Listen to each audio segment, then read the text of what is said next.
Welcome to today's webinar. This one is on internships in Asia. We're going to talk about 4 different opportunities, really short term, 3 weeks, a whole semester, a 9-month internship, as well as a 12-month full year internship. So really glad to have you here. If you're on the replay, feel free to comment in the YouTube comments or send me an email if you have any questions. Academics in Asia was started as a way to recruit people from North America to come out to work at Sias University. We've partnered with other cultural training companies like Long-Term Impact Training, and they help with a summer or a June 18-day boot camp where they will help you understand culture and language and prepare you before you go. And that launches you anywhere in the world for a 9-month internship. So that is part of what we want to do, is make sure that as you go, you are growing as a person, you're growing spiritually, you're growing in your career and your profession, and you get to go in community, receive by community, go as in a community, as well as be able to debrief halfway through and do all that in community as well. 2 weeks ago, I talked about Sias University job openings, so you can rewatch that webinar. And then last week, I talked about job openings in Thailand, in North Thailand, where I'm at in Chiang Mai, and then Southern Thailand as well. If you want to keep updated on all the different job openings, then you'll want to go to our website, academicsinasia.com, and then click on the job board. So internships, you guys know it's important. Not only are you it's a long interview for a job, like that company likely would rather hire an intern than someone that they've just got from an interview, but you're also learning more about who you are, how you're made, and which career or which segment of society you want to commit yourself to. Oftentimes people just get a job and then they jump to another job and jump to another job. There's a statistic that over 80% of those that have a major in college, they don't use their major in their career. And I think that's a problem with the system, that we're not providing internships before declaring for a college degree. And so I really think like a gap year program is really important. So get your AAA, do a gap year, then declare in your major, or especially be proactive with your summers, whether it's right out of high school or your summers while you're in college, to try out different majors to see which way to focus through your degree. Employers really like students who've had an internship before giving them their first job, because they really want to be able to see, can you work 40 hours a week? Can you do well in a professional environment? What they talk oftentimes about difficulties and how they're overcome. And they will even talk about like your accolades or success. And then some of them will even call your former employers and ask for input. So my favorite thing about my internships when I was in college was being able to learn about my passions. And so I did internships. I worked for a few jobs, school and college.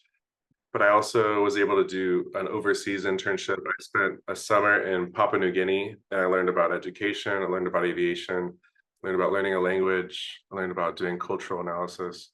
I learned a local language to the point where I can even hear and tell a story in that local talk pidgin. So internships really impacted me, as well as a lot of short-term trips as well. 66% of employers are looking at the interview performance, but also their experience. So right after how you perform on an interview is, what type of relevant experience do you have? Then they really don't look at the references. I mean, that's just work on their side to call those people. So they often don't do that. And they don't really care so much. So academic performance usually doesn't translate well into work performance. So they don't even look so much at your accolades academically as much, unless you're going to be a professor or a research person. Formatting of a cover letter is a first impression, but it doesn't mean that it's going to carry a lot of weight when it comes time to getting hired.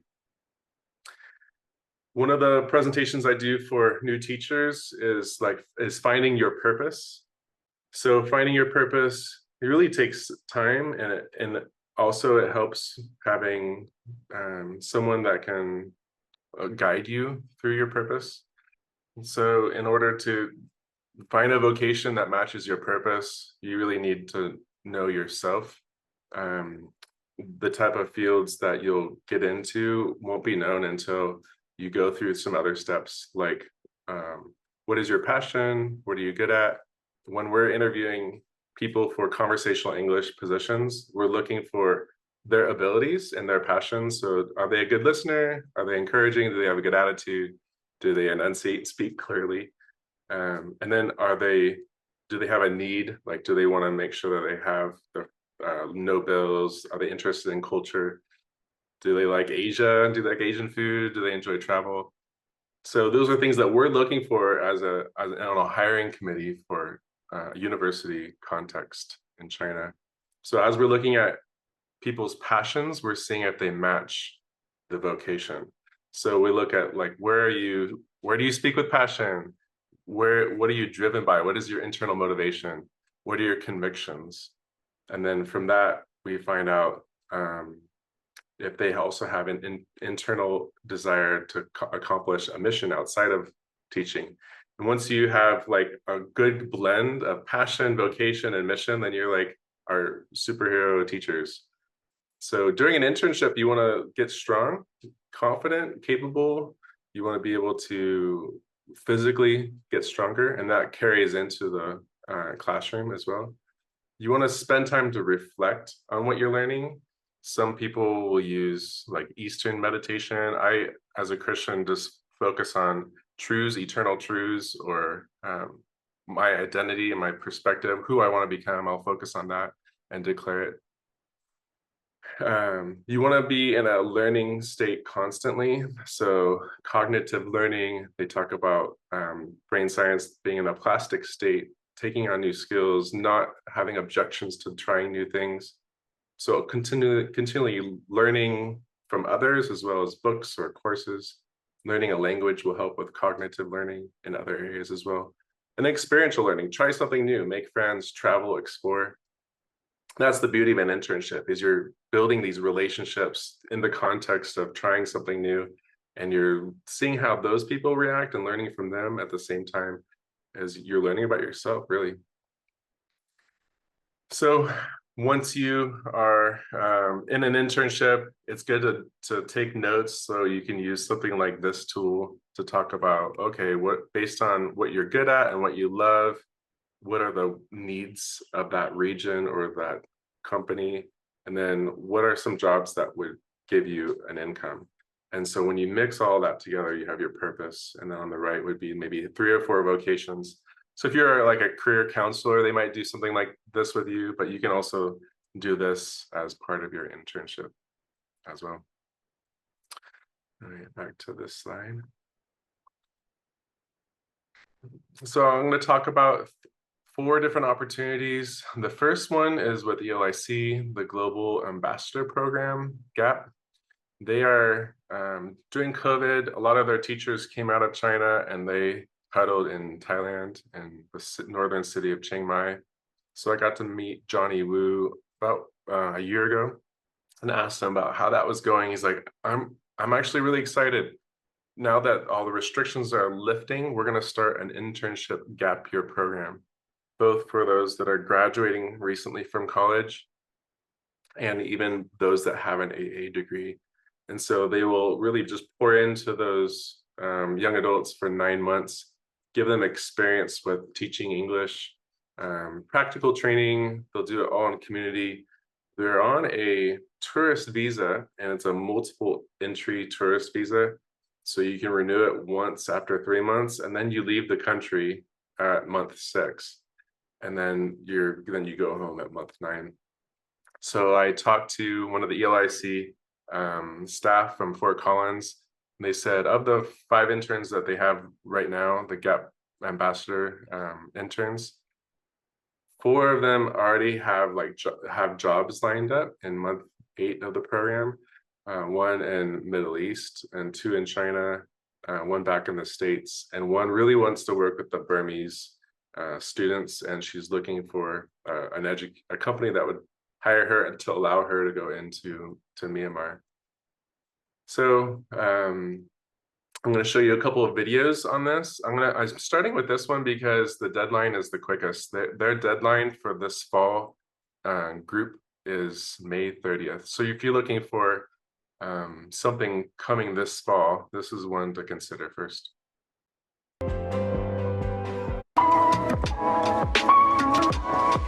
So as a member of the Global Ambassador Program, we are going to bring you overseas and invest in your lives for 9 months and give you a cross-culture experience that will help you grow professionally and spiritually and introduce you to what it's like to live overseas.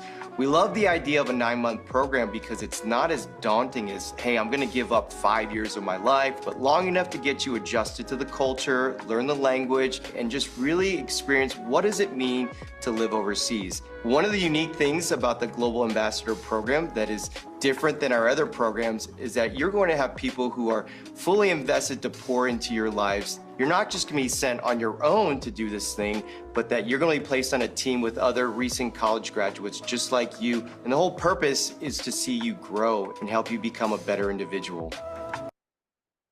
So that was Johnny Wu. And then this is a Q&A that they did recently that, yeah, enjoy the Q&A. My name is Jonathan, and I'm the GAP director. My name is Karen Elise, and I am one of the GAP members. Hi, my name is Anna. My name is Sophie. I'm Maddie. And I'm Katie. So Sophie, what has been challenging about GAP? I think something that has been challenging has been just learning like a completely new way of living. Yeah. Living in Thailand, even though it's like a very westernized culture or a very westernized community, it's still very diverse, very culturally enriched in a lot of Thai practices. Seeing how dark the culture is, and like there's temples on every block, and like Sophie was talking about, there's spirit houses everywhere, and just to see like that idolatry and that kind of lostness so apparent is hard, but it kind of reminds us, I think, about why we're here. How has the mentorship aspect of GAP helped you grow? Honestly, it's been really helpful to have like just multiple people to talk to and just like have them kind of walk alongside of us and answer a lot of our questions that we may have. The mentorship aspect is probably one of my favorite parts about GAP. I love like the team that we get to be a part of and all of the people who are here caring for us. I know that personally, whenever I'm going through hard times here, knowing that I have so many people behind me. What does a normal Monday look like for you? Okay, a normal Monday. I wake up, I go for my little morning walk, and we have meetings. One meeting in the morning and usually a meeting in the afternoon. On Mondays, we have started to go to an English center for college students. And we get to interact with the people and mingle with them, and it's something that I really enjoy because we build relationships with them. Have you grown personally or professionally through GAP? I would say I've grown both personally and professionally. There's lots of opportunities for professional development with GAP. We're doing a lot of teaching. We are working on our TESOL, our MA level TESOL certificate. Just learning how to like live in a community and live on a team. I think that's been huge. And then in my faith, I've grown a lot too. Just like learning how to trust in the Lord and how to reach out to people in the community, even when they might not be as receptive. I think the really unique thing about GAP is it is kind of a gap year, so you have a lot of space to sit with yourself and be discipled and be really poured into and grown in just a number of ways with such incredible support by the leadership that's surrounding us, the people that we get to interact with. So there's opportunities all the time, everywhere, really from every aspect and every culture that we get to engage with. It really is a melting pot of so many different experiences. And yeah, just space to really be creative and for the Father to really work in you however He wants to. What do you do for fun? I I love fun. Sanuk ma. I actually go for runs. I like to do that for fun. Thailand is a safe place, or where we are is a safe place to run around. And sometimes we go for ice cream dates as a team. And there's lots of fun to be had in Chiang Mai. 7-Eleven. You cannot not like 7-Eleven. It's a fun place. I like to play soccer. I get out and play with all kinds of people. Get to meet new friends that way. What do you enjoy about working on a team and living in close-knit community? If you're working and living together in close quarters with people, there's going to be rough moments. There's going to be times where it's harder.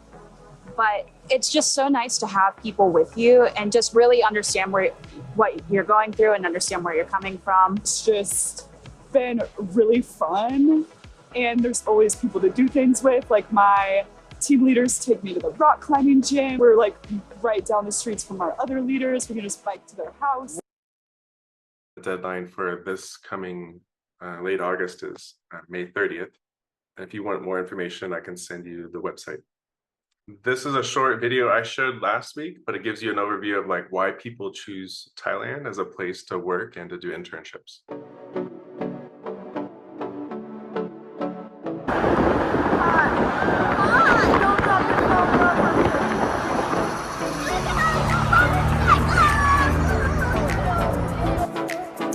This is what we ate today. We buy some rice fields.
All right, Erin, let's try the food you made. What's this called?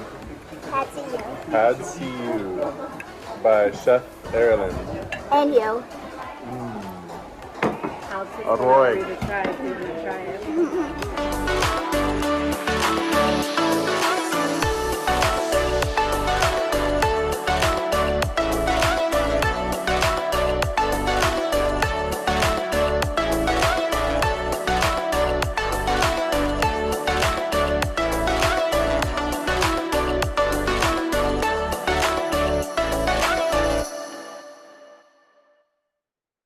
Well, my time in Thailand's been really good for our family, just spending a lot of time together, learning about the new culture. Some of the struggles for us have been just the extra time required to get settled. So getting the house set up, getting all the furniture, you have to buy a car. Transportation's not as easy as what we had in China. And then just some of the visa issues, we have to be on an education visa. So, which isn't bad. We're learning Thai. So we're studying with a tutor, Thai teacher that comes to our house 3 days, 3 different times a week. But it's just, yeah, a different schedule. We didn't see a lot of the unknowns of moving to another country, all the behind the scenes work that the university in China took care of. Now it's on our shoulders to do. But we also really enjoy being able to easily travel around. The roads are really good. My brother came for about 10 days and we rented motorcycles and went out into the mountains and really enjoyed our time traveling. another friend from California came, and we doubled up with my daughter behind me and my son behind him, and we rented scooters and went out to like a 2-night trip west into the mountains as well. So it's a safe place to travel, especially when you get away from like the city center on the roads. For those that have experience with riding motorcycles, I recommend it. But if you don't have experience, then take your time, learn. The Uber system, there's like 3 different companies that have like similar to Uber, Grab and InDrive. We use a lot for, you can get picked up on a motorcycle or in a car or in like one of those red trucks that are open to the air, like Songtao. You can rent vans. The cost of living here is much lower, so the salary for a van driver is like maybe $20 a day, and then you pay for gas and like van rental. So we've done big groups with like a 12-passenger van and drove around Thailand as well. So yeah, overall, Thailand is a great place to be situated and then to travel to other countries. If you want to spend an internship year here, it's easy to get over to Cambodia, to Vietnam, to Malaysia, Singapore, Indonesia, Bali. And then the geography of Thailand in the north is more hilly, and in the south, it's more beaches. And one of the drawbacks of being in our region is they burn a lot of the forest undergrowth. So from the months of like late February to early May, there's really bad air quality. So that's one reason why we just got out of town for 2 weeks and went to the beach, is just to have better air. So that's something to manage. We bought a lot of air purifiers and kept inside for a little bit longer than we wanted. But now it's cleared up. The rains have come back to Thailand. So the 3 seasons of Thailand are, right now we're at the end of kind of the hottest summer months, and now we're going into more of a rainy season that goes until about November. And then it's cooler in December, like it is in North America. And then it starts getting really hot the following March. And that's when the burning season comes in Northern Thailand. So another internship opportunity is outside of teaching, but I really love it. I got to know a couple of the staff. It's called Project Video, and they have something called the Immersion, Language, Culture, Media, and Mission. It's a 1-year internship that starts in January and goes for a full 12 months. And the focus is on language and orientation, opportunities to serve, and then also going out to different people groups to work with their needs. It's all about technology, so learning how to use camera and film, audio, helping them start their own radio station, record their songs, teach them how to tell their stories through video recording and video editing and sound editing. And so if you have an interest in helping people tell their story, sing their songs, tech, media, this is a really great internship. They also have a shorter program. It's more of for people who like sponsored a village. You can sponsor a village. So a family can sponsor a village, or a church can. And then you can come out and visit that village and serve them, and maybe be there for when they open a studio in that village. So the next short trip is October 20th to November 2nd. You'd want to apply around before August 1st for the following January. So I spent about 12 years in China, in central China, in Henan at Sias University. And that's another great location to have internships because it's centrally located. You can jump on a plane and get to most parts of China in a couple hours. Or you can get on a slow train and take maybe up to 30, 40 hours on a slower, like overnight sleeper train. And then they have the bullet train system. So it's all throughout China. All the major cities are connected now with a bullet train. And so we take advantage of that with this internship.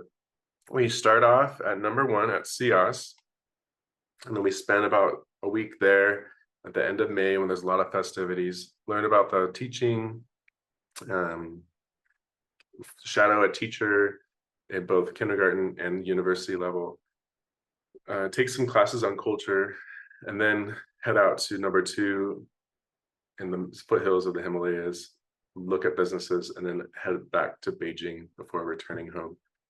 The university founder said that his vision for Sias is a place where East meets West, where the international teachers are not just like giving content, but interacting with students about real things that they would experience outside of China. So politics, religion, economy, culture. And for us, it's watching movies together, baking, eating food, going in an orphanage together, going to their hometown, like really life on life learning. The students absolutely love having international teachers available to them. So for those that are looking at working in China, these are the requirements and benefits. Nice thing about China is that the law in China is if you're to hire an international teacher, you must provide free housing and international airfare to their home country. If you were to work in any other country, that's on you. Like you have to find your own housing. Usually you have to provide your own international airfare. So when you're looking at a salary in China, consider the benefit of housing and airfare as part of that package. This is the program that I've been working on with a network of universities in the US and North America. It's a apply by February 1st, get your passport by April 1st, pay your money, and then we do orientation in the US end of May, or maybe we'll switch that to China. And then you end up at the university in China by about May 27th, and then that continues on for about another 20 days. So this brochure is available. I can email it to you, or you can, I can send you to the landing page on our website about this as well. So to go into that in a little bit more detail, this is for students that are in college that have, they can get out of, they're on usually a semester system versus the quarter system, where they can leave their school late May or leave their home country late May. The purpose of this is to give you cultural experience as well as opportunity to shadow a teacher, and then also to understand China outside of the university. So taking you to Western China to show you different businesses and also minority people groups that are mostly in the mountains of China, and then give you some time in Beijing to debrief and do some shopping and see the Great Wall. So the things that you would learn would be having some time to teach in the classroom for the younger grades, preschool, English lessons from grade 1 through 8 at our on-site K-12 that's at our university. And then also being able to go into the university classroom and see how a lesson is done, conversational English. There's also opportunities to go with students to orphanages and understand the different needs in the area outside. You also have opportunity to learn Chinese in a formal classroom, the listening and some of the writing and some of the culture as well. So they'll do like a tea pouring ceremony, and we'll also have a time to go as we travel to remote parts of China. You'll be able to do an optional home visit as well.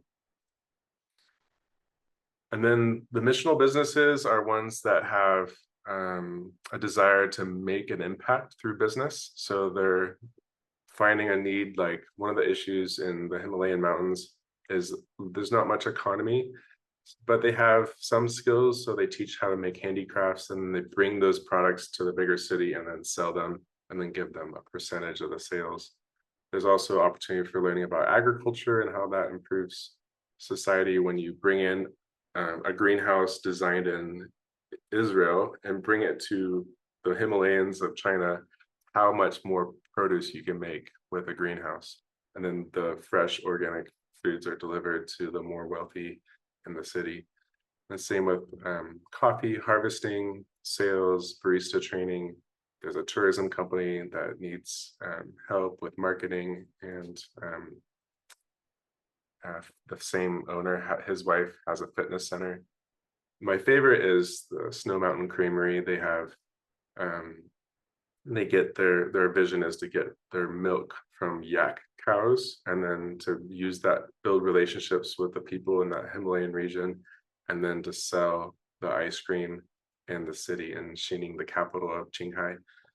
So lots of opportunities when we go out to the western part of China to learn about companies that you could join or be inspired to start your own. And then after we go to Western China and visit these different companies, then we do homestay with a Tibetan family or a Muslim minority group. We get to visit some of the students and offer English class in a small school. Then we can go back to Beijing where we debrief and do some shopping. This website that we rebranded this last year is called mintegrity.com, and it's a place where Chinese college students can go and learn about internships as well. So I'm looking for American interns to help me with that process. We will teach the students the value of integrity, and we define it as the place where belief, thought, and action consistently overlap. And so we're teaching them about what are their values, what is their identity, how are they wired, and based on that, how are you going to act? What kind of career will you do? So we've had about 37 interns over a 3-year period, and about 1,000 students were trained in our John Maxwell inspired leadership classes emphasizing servant leadership. And then we also had a leadership summit every summer called Sunshine Camp, where we took about a dozen of our students to join another 200 students. And we did, my wife and 4 kids, we did that for 10 years in a row. So we really see the value of introducing to these young adults in China the importance of developing your belief system, and you're starting to kind of project out what path they're going to go down before they join a company, and then really teach them how to slowly adjust to a Western business mindset as well. And these are some of the companies that they were placed at. So if you want to be involved in that, it would really help if you did the China 3-week vision trip. It would bump right into preparing for another 2 weeks of preparing this workshop called Tools for Success. This is usually done right when school gets out, the end of June. And so the internship, the China vision trip, ends mid-June. And then we'd have 2 weeks to work together to prepare for this workshop, recruit students, and then take them through a 4-day training before placing them with their summer 2025 internship. Really, the vision is you have all the first year students and all the second year students at Sias, and you have 70 or so international teachers. And as they're developing 4 or 5 great relationships in each of their classrooms, they can invite them to BMH, which is the Bring Me Hope Orphan Campus Group, or TWTS, which is the Way to Success leadership course.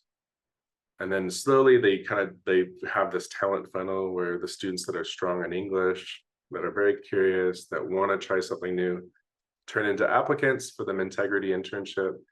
And then we have a dozen or so interns that turn into 4 or so 2-year commitments to support those businesses in Western China.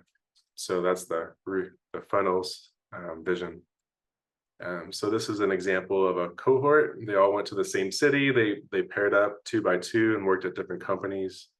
And they would have meetings throughout the week about culture, about what they're learning in the company. And then they'd meet for a couple hours every Friday morning and put together their SWOT business analysis as a gift to their employer. So the employer didn't know that they were presenting a 5-minute video, how to improve their company, strengths and weaknesses of the company. And that's really helpful that they're proactively working during their internship to help the company, and not just doing the minimal amount of brain work to get through the internship. And we love taking the students out this is a minority people group that we got to visit, and just have fun with them and enjoy travel and exploring with them as well. So this is from ELIC, and it kind of sums up my take on internships. It's really like find your passion and take a chance and do it in a good community. go. That's my biggest thing, is just go. You are surrounded by people that care about you. You are surrounded by people that are like-minded, that have the same vision, that have a huge heart for so many people. And it may be scary to jump into something new, but I encourage you to go, because it will be a life-changing experience for you and everyone you're around.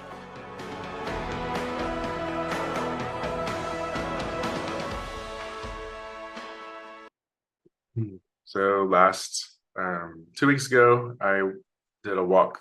I did a introduction to jobs at Sias University. Last week, I talked about jobs in Thailand, and in 2 days, I'm going to do a walkthrough with my kids. It'll be 11 a.m. Eastern time of the university. We hadn't been to the university in 4 years, and we got to go back last fall, and it was just a really great experience for our children, to reconnect with our former students and some of our faculty, and to see some of the new buildings of the university. But I'll stop the recording, and I'd love to answer any of your questions.